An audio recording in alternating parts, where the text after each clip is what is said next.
오늘은 너는 성령이 계심을 들었느냐? 사도행전 19장 1절에서 7절 말씀으로 함께 은혜를 나누도록 하겠습니다. 큰 은혜 되시기 바랍니다. 아멘. 얼마 전에 사도행전 19장 2절 말씀을 읽다가 마음에 굉장한 충격을 받았어요. 전에도 읽은 말씀이지만 그날은 그 말씀을 읽는데 갑자기 마음의 동요가 왔습니다. 19장 2절 말씀은 너희가 믿을 때에 성령 받았느냐 이르되 아니라 우리는 성령의 계심도 듣지 못하였느니라. 제가 은혜 받은 말씀은 그 말씀 중에서도 너희가 믿을 때에 성령 받았느냐 이 말씀보다는 그 후반절 말씀이었어요. 아니라 우리는 성령의 계심도 듣지 못하였노라 하는 말씀이에요. 성령의 계심을 한 번도 듣지 못하였다니. 바울이 에베소 교회에 가가지고 에베소에 있는 신앙생활하는 분들에게 여쭤본 거예요. 너는 성령의 은혜를 아느냐? 너는 성령에 대해서 들어봤느냐? 이렇게 질문할 때 거기 있는 모든 사람들이 한 번도 못 들어봤습니다 라고 이야기한 것이었습니다. 그래서 제가 이 말씀을 들으면서 저는 거꾸로 우리 교회에 또 저에 대해서 이렇게 도입을 해서 생각을 하게 됐어요. 하나님이 저에게 이렇게 물으시는 것 같았어요. 너는 너희 교회 성도들이 성령에 대해서 듣도록 말씀을 전했느냐? 이런 하나님이 저에게 질문을 하시는 것으로 다시 느껴졌어요. 여러분 성령에 대해서 들어보셨습니까? 그래서 제가 나도 성령에 대해서 자주 이야기하지 못했고 내 삶에 성령님을 붙들고 목회를 하면서 신앙생활을 더욱더 확실하게 하지 못하고 있구나 하는 생각에 자책이 되어서 회개하고 오늘 설교 말씀을 너는 성령이 계심을 들었느냐 이렇게 정했습니다. 또 한편으로는 이런 말씀도 이런 제목도 생각하고 싶었어요. 너는 성령이 계심을 말했느냐 하는 것입니다. 여러분 성령이 계심을 믿으시기 바랍니다. 아멘. 에베소 교회의 바로 위에 보면은 그 아볼로라는 사람이 목회를 했었습니다. 이 아볼로는 죄가 넘치고 성경에 아주 통달한 사람이었습니다. 그런데 불행히도 이 아볼로는 그 구약의 율법에는 정통했지만 하나 모르는 것이 있었어요. 그는 성령을 몰랐습니다. 성령을 몰랐으니 그의 목회는 굉장히 제한적인 목회가 될 수밖에 없습니다. 여러분 우리가 신앙생활할 때 성령을 알아야 됩니다. 성령님이 계심을 믿으셔야 됩니다. 그래서 성령님과 더불어 의논하며 성령님과 더불어 기도하며 신앙생활을 해야 되겠습니다.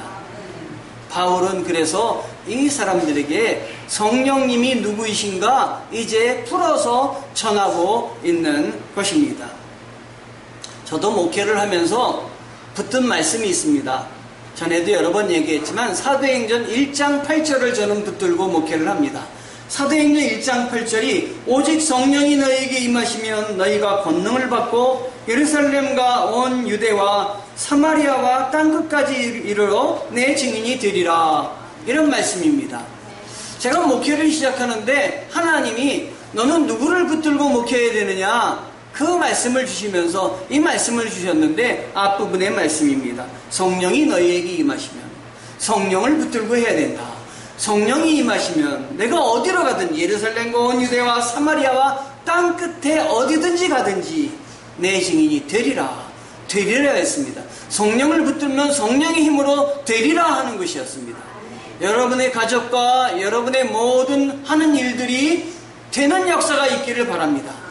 무엇을 붙들었을 때 되느냐? 내 힘으로 할 때 되는 것이 아니라 성령을 붙들었을 때 된다고 하는 것입니다. 오늘 말씀 중에 앞부분에 너희가 믿을 때 성령을 받았느냐 이런 말씀을 하고 있습니다. 여러분, 믿음은 성령을 통해서 시작이 되는 것입니다. 내가 믿는 것 같지만 성령께서 마음을 여실 때 믿음이 시작되는 것입니다.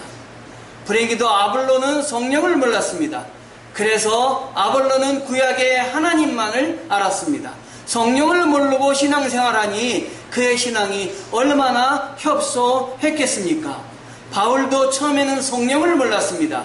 그러다가 다메섹 길을 걸어가다가 성령이 역사하여 주시어서 그 하나님의 음성을 들었습니다. 너는 왜 나를 핍박하느냐? 나는 내가 핍박하는 예수라. 이 말씀을 듣고 예수 그리스도께서 그토록 기다리던 메시아라는 사실을 그제서야 깨달았던 것입니다. 성령이 역사하실 때 예수님이 하나님이시며 나를 위해서 이 땅에 정말로 십자가에 달리시고 나를 구원하시기 위해서 대속하신 사실을 알게 되는 것입니다. 그리고 그는 성령의 은혜로 아나니아를 통해서 안수를 받을 때 성령을 충만히 받게 되었습니다. 성령 충만히 받아서 하나님의 사도로서 임명을 받게 되었던 것입니다. 예수님은 부활하실 때 제자들에게 나타나셔서 성령을 허락하여 주셨습니다.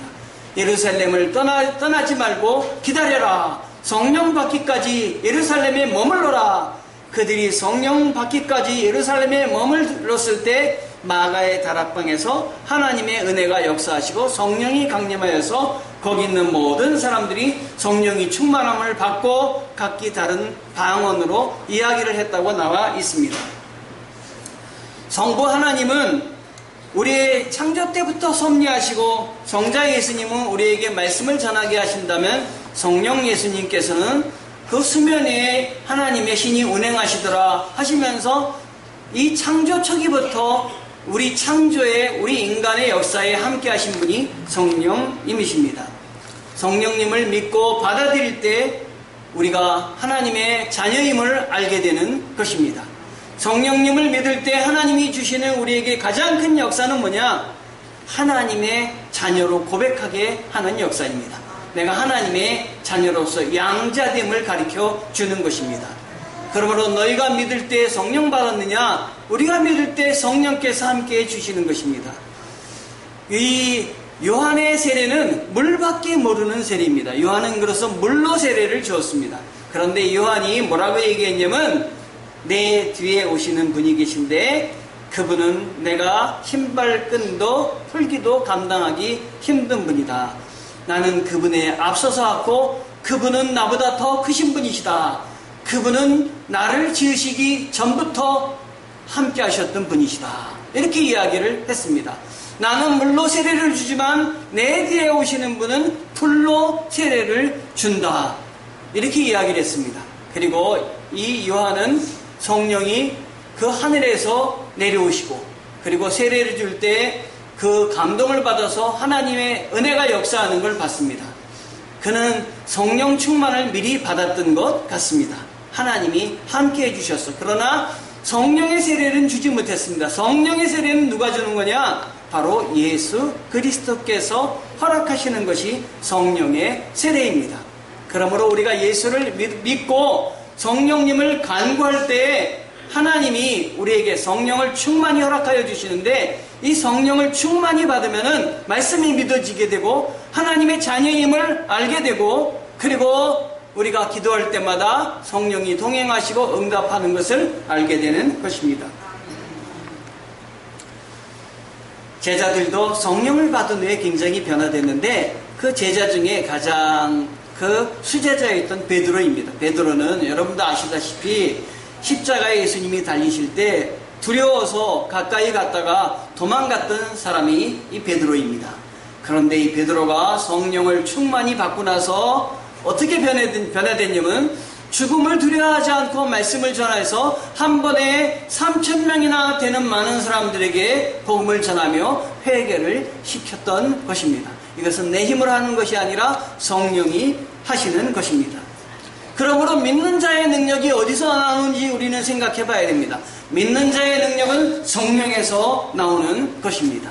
성령을 믿고 성령과 함께할 때 큰 역사가 일어나는 것입니다. 제가 오래전에 타던 승용차가 있었습니다. 그 승용차 이름이 뭐냐면 마티즈입니다. 조그만 경차를 탔습니다. 경차를 막 타고 가는데 앞에 큰 차가 하나 서 있는 것입니다. 그 차는 무슨 차였냐면 이름만 들어도 어느 수준의 차인지 알 수 있는 차입니다. BMW 외제 아주 유명한 차입니다. 그런데 그 차가 서서 운전사가 내려가지고 저한테 손을 막 흔드는 거예요. 그래서 저분이 왜 나에게 손을 흔들까 하고 손을 하도 이렇게 다정하게 흔들고 급하게 흔드는 것 같아서 섰습니다. 그분이 저에게 뭐라고 그러시는 거예요. 뭐라고 그러셨을까요? 그분이 저에게 저 좀 태워주세요. BMW 타신 분이 마티즈에 태워달라고 하니 무슨 이유였냐면 이분이 BMW를 타고 가다가 뭐가 떨어진 거예요. 휘발유가 떨어진 거예요. 휘발유가 떨어졌는데 그걸 챙기질 않으셔가지고 휘발유가 없는 거예요. 아무리 좋은 차도 휘발유가 떨어졌으면 운행을 못하는 거예요, 여러분. 옆에 차를 타고 가야 되는 거예요. 우리 그리스도인들에게서 떨어지지 말 게 있습니다. 그것이 바로 뭐냐? 휘발유와 같은 가장 중요한 성령님이십니다. 성령님을 모르면요, 우리의 신앙이 힘이 없는 것입니다. 내 힘으로 믿는데도 한계가 있는 것입니다. 성령님이 인도하심에 따라서 믿을 때 큰 역사가 일어나는 것입니다. 그런데 에베소 제자들에게 예수님이 이야기하시는 거예요. 예수님이 아니라 사도 바울이 얘기를 하는 거예요. 너희는 성령을 들었느냐? 우리는 성령을 한 번도 못 들었습니다. 성령을 못 들었으니까 신앙생활이 정말 힘이 없는 것입니다. 여러분이 믿을 때 여러분 힘으로 믿은 것이 아니라 성령님이 여러분을 믿음으로 인도하셨음을 아셔야 됩니다. 내가 믿을 때 성령님이 역사하여 주셨구나. 내가 성령님의 존재를 믿고 신앙생활을 해야 되겠구나. 이렇게 생각을 해야 되겠습니다. 요한의 세례는 그 물세례였습니다. 그는 성령으로 세례를 주지 않았어요. 물세례는 뭐냐면 구약의 회개를 촉구할 때마다 이 법으로 하는 율법의 죄를 짓는 사람들마다 이 죄를 씻게 하기 위해서 그 결례 행식으로 물로 세례를 줬습니다. 구약의 사람들이 다른 집에 갈 때는 이스라엘 사람들이 뭘 하냐? 손과 발을 이렇게 구멍에다 둬서 손과 발을 씻었습니다. 그거는 결례의식입니다. 그런데 예수님은 그 결례의식으로 죄를 씻는 것뿐만 아니라 이것은 율법의 형식으로 하기 때문에 그것으로는 구원을 받을 수가 없었어요. 그런데 예수님은 하나님 나라가 있고 하나님이 살아계심을 알게 해주시기 위해서 성령으로 세례를 우리에게 허락하여 주신 것입니다. 그러므로 우리가 믿을 때 예수를 믿으면 우리 물세례도 받지만 물세례를 받고 주님 앞에 순종하고 하면은 이건 하나님이 주시는 역사이기 때문에 하나님이 성령 세례를 우리 주님께서 허락하신 대로 받게 되는 것입니다. 이 성령 세례는 우리 안에 내가 성령의 세례를 받으면 어떤 일이 일어나냐면 내가 하나님의 자녀임을 알게 됩니다. 그래서 내 영이 내 마음속에 있는 영이 주님의 영과 더불어 연합하여서 내가 하나님의 자녀이다. 내가 신앙생활하고 여기 와서 이렇게 기도하고 하는 것은 하나님이 나를 이끌으셨기 때문이다. 고백을 하게 되는 것입니다. 여러분 그런 고백을 할 때마다 성령님이 내 안에 계시구나. 내 안에서 역사하시는구나 하고 감사하시기 바랍니다. 성령의 세례는 뭐냐? 내 안에 내주하시는 성령이 내가 온전히 주님에게 전적으로 헌신이 되고 내 안에 성령께서 가득 참을 믿을 때 성령의 역사하심, 성령이 우리를 세례해 주셔서 성령의 생각으로 살게 하는 것입니다.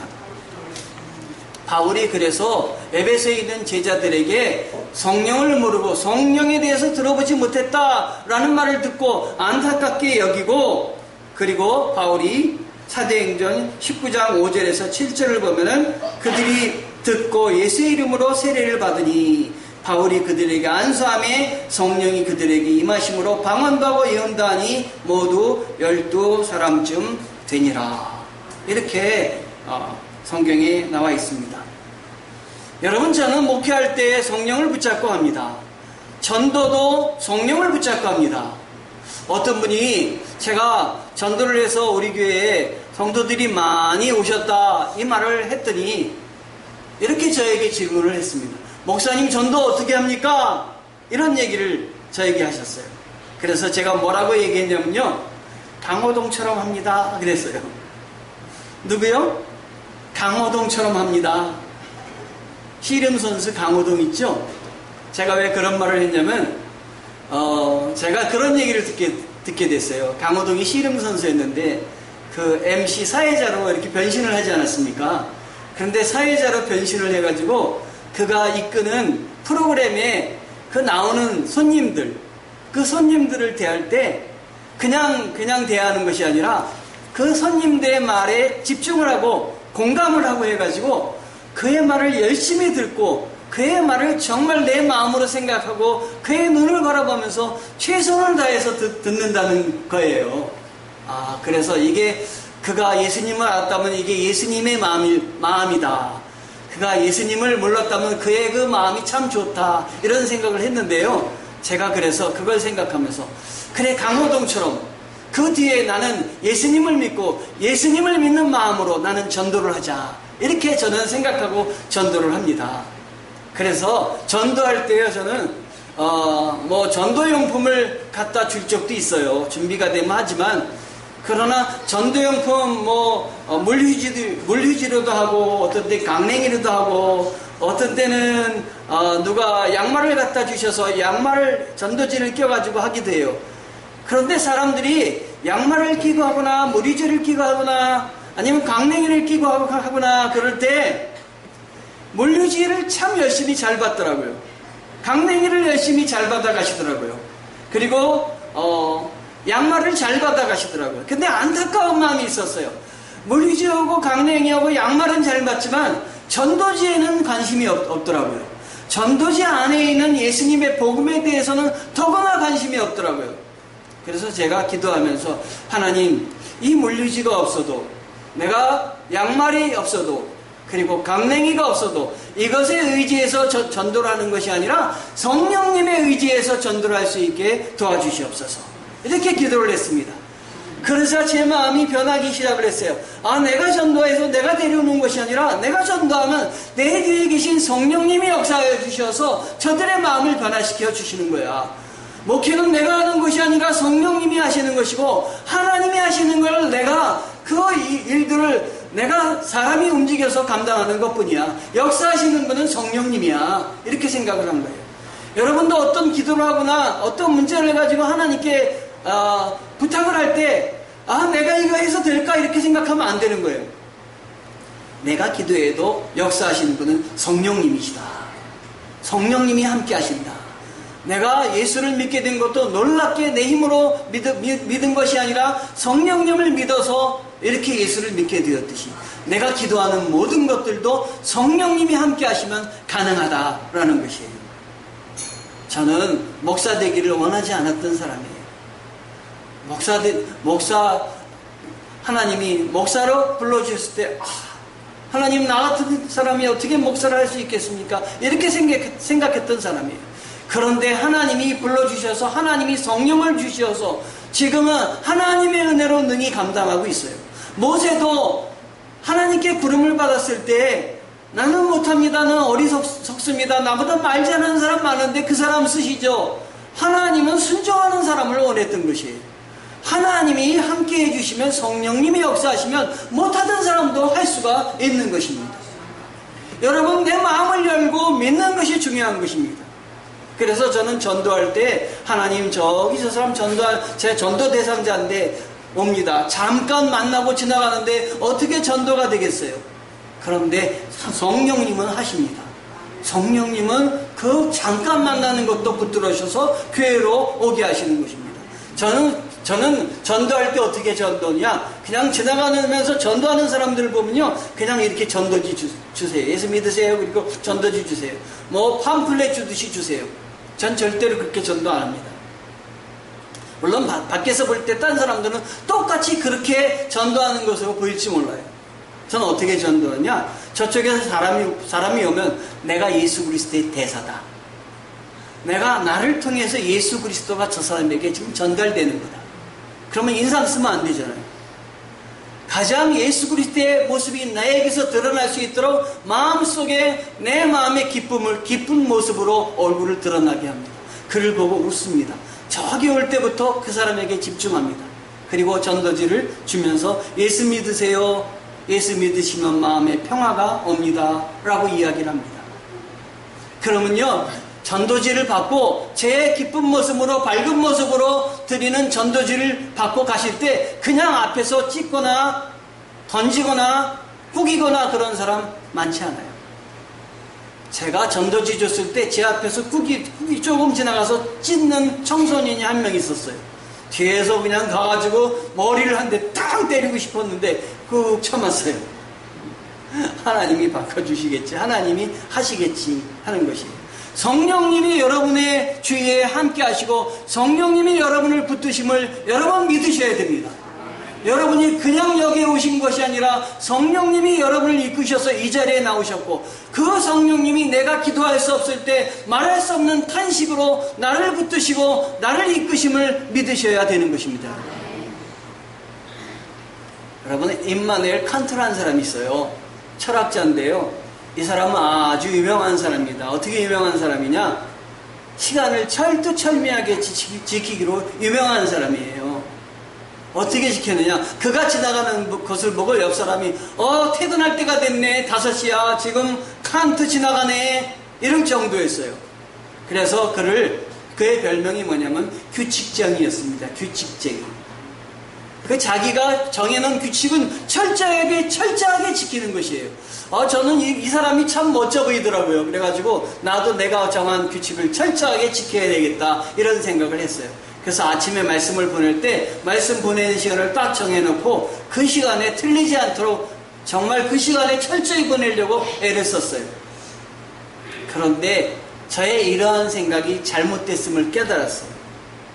얼마 전에 깨달았는데 제가 그렇게 좋아하는 칸트가 세상에 어떤 사람이었냐면요, 어떤 여자를 볼 때 너무너무 마음에 들어가지고 마음이 찡했대요. 서로 남자도 찡하고 여자도 찡했는데 칸트가 이 여자에게 가가지고 내가 당신을 좋아합니다 이렇게 얘기를 해야 되는데 얼마나 짚는 사람인지 자기 생각을 이거 따져보고 저거 따져보고 이거 따져보고 하기 바빠서 짚는 사람인지 가서 내가 당신을 좋아합니다 이 얘기를 못한 거예요. 그랬더니 여자가 견디다 못해. 여자도 좋아하거든요. 마음에 들거든요. 와가지고 내가 당신 좋아한다고, 마음에 든다고, 사귀어보자고 이렇게 얘기했으면 어떻게 돼요? 이 남자가 그 정도 나왔으면은 아이고 내가 못하는 걸 당신이 하시는군요. 고맙습니다. 우리 한번 사귀어봅시다 그래야 되는데 이 칸트가 좀 생각해보고 뭘 생각을 해요? 생각을 해보긴 사랑한다는데 얘기도 못하는 걸로 먼저 와가지고 사랑한다고 하는데 좋습니다 이래야 될 거 아니겠어요? 그래서 조금 더 생각해보고 이야기해드리겠다고 그랬어요. 생각을 해보니까 말이에요. 이 칸트가 생각을 해보니까 그 여자를 잡아야 되겠어요. 그래가지고 그 여자 집을 찾아가가지고 문을 똑똑똑 두들겼어요. 내 아버지가 나오는 거예요. 저 따님하고 사귀고 싶습니다. 이렇게 얘기를 했대요. 그랬더니 아버지가 이 사람 늦었네. 벌써 새 아이의 어머니가 됐다네. 늦어도 여러분 내 생각으로 가득 차고 내 생각이 이해가 안 되면 믿지 않으려고 하고 내 판단력과 내가 정한 규칙 아니면은 따르지 않으려고 하는 사람은 절대로 예수를 받아들일 수가 없어요. 성령님을 받아들일 수가 없어요. 내 생각으로 만져질 수 있는 하나님, 내 생각으로 믿어지는 하나님이라면 하나님이 아닙니다, 여러분. 그렇지 않아요? 내 좁은 생각이 어떻게 넓으신 하나님, 그 크신 하나님을 내 이성으로 판단해서 믿고 내 이성으로 증명할 수가 있겠습니까? 하나님이 나에게 찾아오셔야 되는 거예요. 그래서 예수님이 하나님이신 하나님의 아들이 인간의 몸을 입고 찾아와 주신 거예요. 그리고 믿을 때 내가 너에게 성령을 주겠다 하신 대로 그 약속을 그대로 지키신 것입니다. 여러분, 이제 여러분이 내가 못 믿지만, 내가 알지 못하지만, 나의 생각으로 이해가 안 되지만 주님이 나를 찾아오셔서 믿으라고 하니까 내가 마음을 열고 내가 비록 알지 못하지만 믿겠습니다 라고 결단을 하셔야 되는 거예요. 주님 앞에. 이게 중요한 것이에요. 하나님께서 아브라함을 찾아와 주셔서, 아브라함이 어떤 사람입니까? 믿음의 조상이 아닙니까? 그런데 아브라함이 처음부터 믿음의 조상이 아니었더라고요. 하나님의 아들을 준다 이렇게 얘기했을 때 이 아브라함이 뭐라 그랬냐면, 내 나이가 지금 얼만데 90이 넘었는데 무슨 아들입니까? 그리고 웃었어요. 그 사람은 믿음의 조상이 될 수가 없는 사람입니다. 그런데 하나님이 그 약속하신 대로 그에게 아들을 주셨어요. 그 아들이 누구냐면 이삭이에요. 나는 믿지 못했지만 하나님이 나에게 선물로 아들을 주셨구나. 나는 믿지 못하지만 하나님이 나를 부르셔서 하나님의 자녀로 삼아 주셨구나. 이 눈이 열릴 때 여러분, 우리가 믿음 생활을 할 수 있는 것입니다. 그러니까 여러분, 세상 일은 1 더하기 1은 2다 이렇게 세상 일은 내가 정하고 내가 생각하고 내가 계획 세우는 방법대로 가는 것이지만, 하나님의 나라와 일은 내가 세우고 내가 계획하고 내가 경험한 대로 나가는 것이 아니라 하나님의 은혜에 따라 가게 되는 것이에요. 그러니까 내가 생각하지 못한 것, 내가 이룰 수 없는 것들도 그냥 포기하지 마시고, 믿음 있는 사람은 어떻게 되느냐? 하나님을 의지해서, 성령님을 의지해서 기도해야 되는 것이에요. 하나님, 내가 성령님을 의지해서 이 일을 감당하고자 합니다. 나를 도와주시옵소서. 나에게 은혜를 주시옵소서. 그럴 때 성령님께서 나한테 역사하여 주셔서 큰 일로 함께 해주시고 나에게 함께하여 주시는 것입니다. 제가 엊그제 읽은 책 중에 정의제, 어쩌면 내가 가장 듣고 싶었던 말, 출판 갤리올이라는 출판사에서 나온 139페이지에 있는 내용이에요. 여러분, 어떤 말을 가장 듣고 싶으십니까? 그런데 여기에 이런 글이 있었어요. 감사에는 2단계가 있대요. 한 단계는 기초 단계가 있고 또 한 단계는 심화 단계가 있는데, 기초 단계는 다른 사람과 비교해서 저 사람보다 내가 행복해 라고 하고 인정하는 단계래요. 내가 저 사람보다 좀 나은 게 있네. 저 사람은 없는데 나에겐 이런 게 있어. 저 사람은 조그만 승용차를 타는데 난 큰 승용차. 저 사람은 조그만 집을 사는데 나는 큰 집을 살아. 이게 기초 단계래요. 이런 사람은 자기보다 더 비교해서 큰 것이 나타나면 자기가 감사하던 건 온데간데 다 없어진다는 거예요. 그런데 심화 단계는 뭐냐? 이걸 뛰어넘은 단계예요. 이 사람은 내가 누구인지 아는 사람이에요. 그래서 이거 다른 사람과 비교해서 내가 감사하는 것이 아니라 내가 누구인지 알기 때문에, 내가 얼마나 귀한 사람인지 알기 때문에 늘 감사하다는 것이에요. 이 사람은 흔들리지 않는 것이에요. 제가 이 글을 읽으면서 누굴 생각했냐면, 나는 그리스도께서 택한 사람이다. 나는 왕같은 제사장이다. 나는 주님의 자녀이다. 이걸 생각을 했어요. 여러분, 어제 제가 신앙 집회를 갔는데 거기 큰 교회 목사님들이 많으셨어요. 큰 교회 목사님들이 자기네 교회 얘기하고 자기 교회 큰 얘기를 하고 그러는데, 저는요 거기 하나도 그게 부럽지가 않았어요. 왜냐? 나는 하나님이 택하셔서 작은 교회지만 하나님의 사람들과 더불어 내가 열심히 목회하고 신앙생활을 하고 있기 때문에 이게 내 즐거움이었어요. 그래서 저는 외적인 아름다움과 외적인 교회가 넉넉하구나, 이런 거에 저는 현혹되거나 흔들리지 않습니다. 거짓말이 아닙니다. 정말입니다. 왜? 하나님이 나를 택해 주셔서 여기다 불러 넣어 주시고 이 말씀을, 귀한 말씀을 전하셔서 우리 성도님들이 이 말씀으로 위로받게 하시는데 얼마나 감사한 것입니까? 저는요, 어떤 때 보면 우리 성도님들 중에 이렇게 고쳤으면, 이렇게 됐으면 하는 성도님들이 있을 때도 있어요. 그래서 내가 이렇게 얘기해서 고칠까, 심하게 얘기할까, 그런 생각을 갖고 있을 때가 있어요. 사람이 이상 그렇지 않겠어요? 그런데 성령님이 저한테 뭐라고 그러시냐면, 네가 하는 게 아니야. 내가 하는 거야. 네가 괜히 고쳐주려고 하지 마. 내가 고쳐줄 거야. 신앙생활은 내가 시키는 것이지 네가 하는 게 아니야. 너는 위로하는 일만 해. 너는 감싸는 일만 해. 너는 긍정적인 것만 선포해. 그래서 저 여러분들 이렇게 야단치지 않아요. 내가 뭐 잘났다고 야단칩니까? 나도 야단 맞을 사람인데. 나도 성령님이 아니면 목회할 수가 없는 사람인데. 이곳에서 설교할 수 없는 사람인데. 여러분, 위로하는 일, 감싸는 일, 격려하는 일, 이런 일에는 더 앞장서시기 바랍니다. 주님의 자녀라는 것 때문에 힘이 넘치시고, 주님의 자녀라는 것 때문에 다른 거 비교하지 마시고, 이것이 있는 것 때문에 감사하시고 기뻐하시기 바랍니다.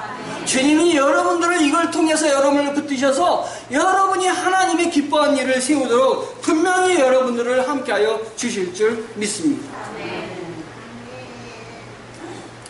미국에서 목회하는 제 친구가 이런 글을 보내줬어요.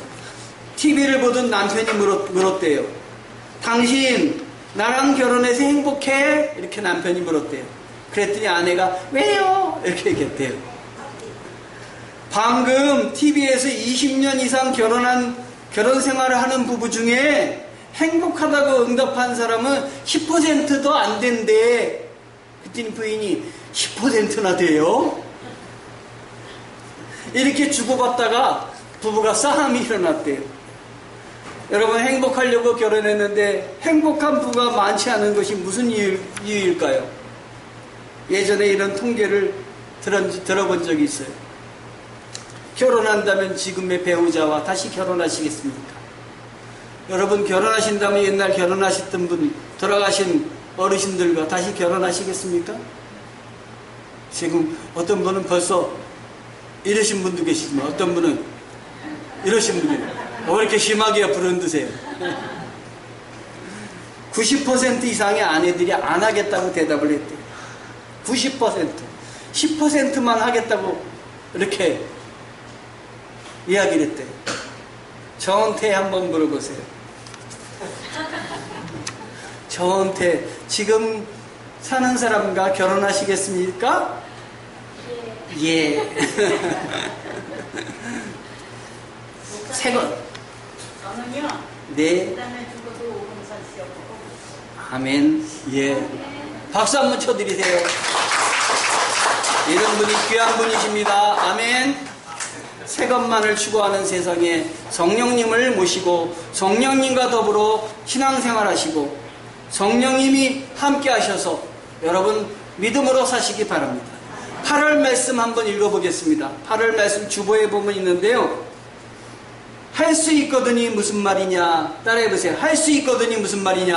할 수 있거든이 무슨 말이냐? 믿는 자에게는 능치 못할 일이 없느니라. 제가 옛날 성경대로 외워서 그래요. 한 번 다시 여기 있는 거 읽어보겠습니다. 할 수 있거든이 무슨 말이냐? 믿는 자에게는 능히 하지 못할 일이 없느니라. 아멘. 성령님과 더불어 무슨 일든지 믿음으로 하시기 바랍니다. 그러면 할 수 없는 일이 전혀 없을 줄 믿습니다. 믿음으로 희망을 가지고 사시기 바랍니다. 아멘. 기도하시겠습니다.